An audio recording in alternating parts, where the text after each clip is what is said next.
こんにちは、アニメーターの星です。実写系のアニメーターって日本で少なくないですか？私はカナダに来てからいろいろと映画に携わることができているんですけれども、全部実写映画なんですね。CG アニメーターの中でもとりわけ実写系とか VFX アニメーターとかっていうカテゴリーに私自身は入るのかなと思います。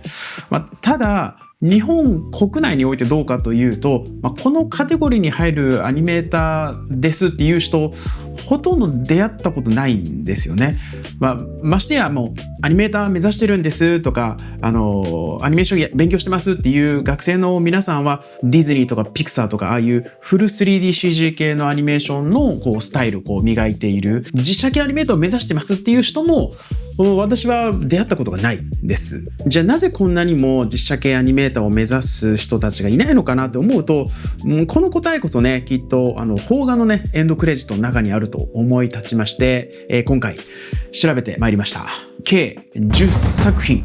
CG アーティストは延べ1749人。参考にですけれども、以前私のねチャンネルでも紹介したヒックとドラゴン、ここに携わった CG スタッフが、総勢542名、という結果が出てました。アニメーターはその中で99人。今回はこの1749人の日本人 CG アーティストたちの中で一体アニメーターっていうのはどのぐらいいたんでしょうか。さらにですね、アニメーター以外の職種ももちろんですけれども、参加スタジオまでですね、すべて集計いたしました。エンドクレジットから見えてきた日本の実写 VFX 映画の実態を丸裸にしていきましょう。今回選んだ10作品は、私が今現在住んでいるカナダのここのネットフリックスで見られる CG を多く使ってそうな邦画、これを10作品ピックアップしました。アニメーターがね参加してそうな進撃の巨人とか寄生獣とかね、そういったものも調べたかったんですけれども、今回はちょっと調べられず、また今後ね機会があったらそういうところもフォーカスして調べていきたいなとは思ってます。人数はねエンドクレジットを基準に集計しています。同じ人が複数作品の中で参加している場合も作品ごとに1人として数えた延べ人数でございます。今回調べたのはこの10作品です。さて、この中で最も多く CG アーティストが参加していた作品というのはどれでしょう。反対に一番少なかったのはどれでしょ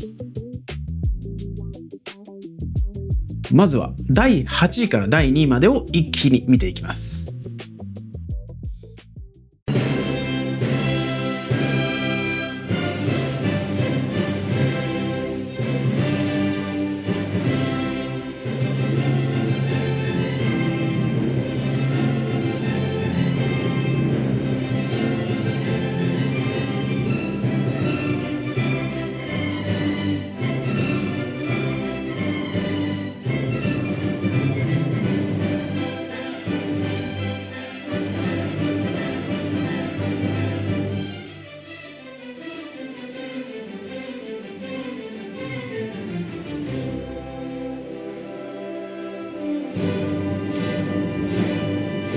さあ、残るは3作になりました。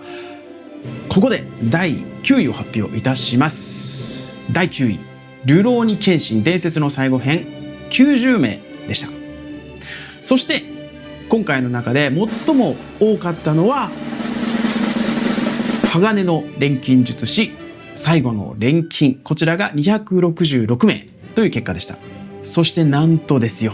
最も少なかったのがゴジラマイナス1、これ71名でした。最多の鋼の錬金術師と最初のゴジラマイナス1ではこれ約 3.7 倍も差がありました。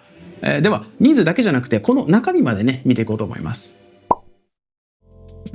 ここからの円グラフはですね、制作職を分かりやすくするためにプロデュースだったり制作管理の人たちは除いています。まずは最多だった鋼の錬金術師、最も目立つのがコンポジター、これ50名おりました。全体の 21.7%。 コンポジターっていうのは実写映像と CG を合成して最終的な映像を仕上げる人たちのことです。例えばグリーンバックで撮影されている俳優さんとかを切り抜いて背景だったりCG だったりと合成していくその他にもね、色とかね、明るさとか影とかね、こういう調整も細かいところまでして、別々に作られた素材たちを一つの自然な映像になじませるっていう、これね、実写 VFX 映画には必ず必要な工程になります。なので、ここが多いっていうのは納得ですね。コンポジターの詳しい仕事についてはですね、東地チャンネルさんで、こちらでコンポジターの方を呼んでですね、実際の作業画面を見せながら解説してくださっているすごくわかりやすい動画がありますので、概要欄にリンク貼ってますので、ぜひぜひ確認してみてください。でね、次に多かったのが FX シミュレーション。こちらが40名で全体の 17.4% でした。物体の破壊とかね、煙、炎、土砂、鋼の錬金術師にはエフェクトが大量に登場しますからね。なのでアニメーターよりも数が多いっていうのも、もちろん頷けると。さてアニメーターはどうなのかというと、なんと12名でした。クリーチャーとかも少ないですし、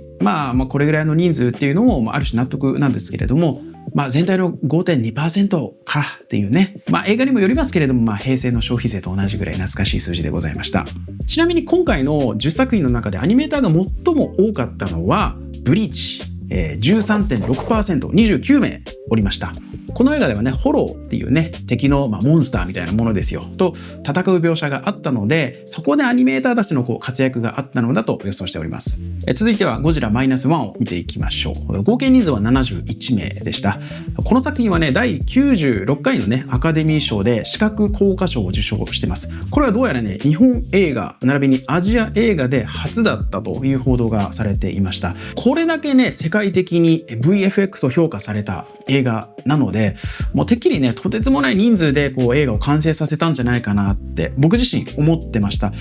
ところが今回の10作品では最小というね、鋼の錬金術師の4分の1に近い人数でございます。でまたね、この分布が面白くてですね、アニメーター、モーションキャプチャー、ジェネラリスト、FX、コンポジット、ほぼ全ての工程に数人ずつバランスよく配置されているような、なんだかね、円グラフにすると綺麗なグラフになりました。一部の職種に偏らずですね、コンパクトなチームの中に必要な専門職が揃っているという感じですね。にしても人数少なすぎやしないかと。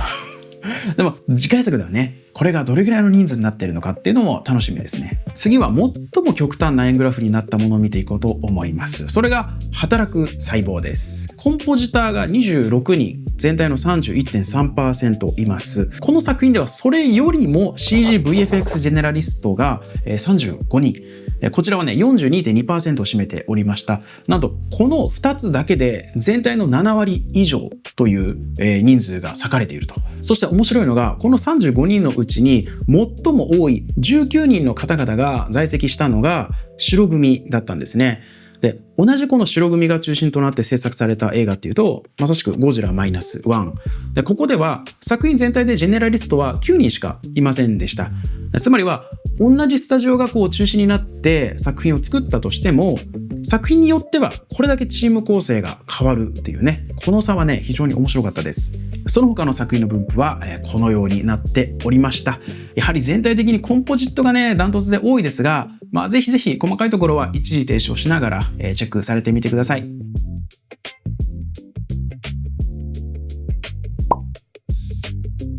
続いて10作品に参加していた VFX スタジオでございます。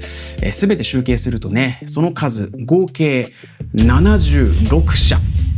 ここからはね、先ほど除いていたプロデュースとかね、制作管理の人たちも含めて、スタジオごとの延べ人数っていうのを集計しております。するとね、なんと上位5社、ここだけで延べ969人。今回集計した人数の半数以上を占めているっていうことが分かりました。日本の VFX 映画を牛耳っているスタジオって一体どこなのか。早速見ていきましょう。第5位、142名が参加しましたメガリス。第4位は146名が参加しましたスルタメディア FX。第3位は190名白組。第2位は226名スペード&カンパニー。そして栄えある第1位は265名が参加しましたデジタルフロンティアという結果でございました。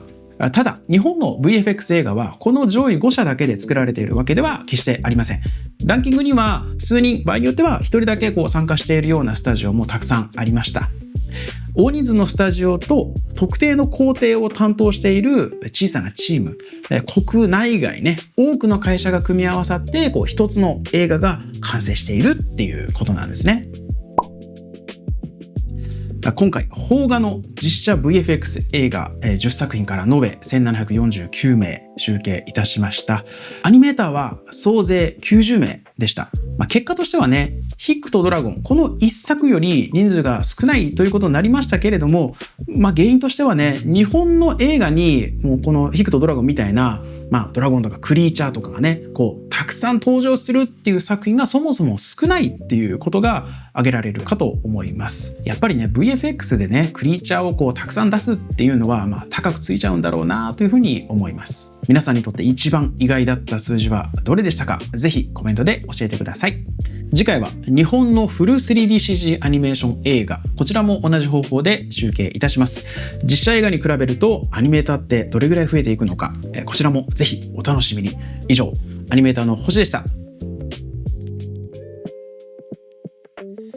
ちょっとだけお金の話をしましょう。今回ね、最も人数が多かったのは鋼の錬金術師、266人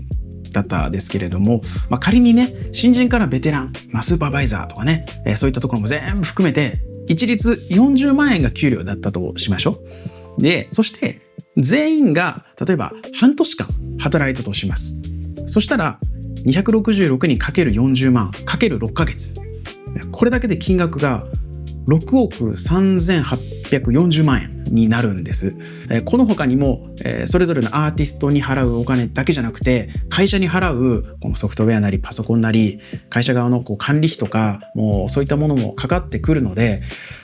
映画って完成するとたった2時間ぐらいの映像なんですけど、この2時間の映像を作るために何百人もの人が何ヶ月も働いているっていうのは、それは映画の制作費がね、数億円、数十億円、もう数百億円になるっていうね、この理由が見えてくるんではないかなと思いました。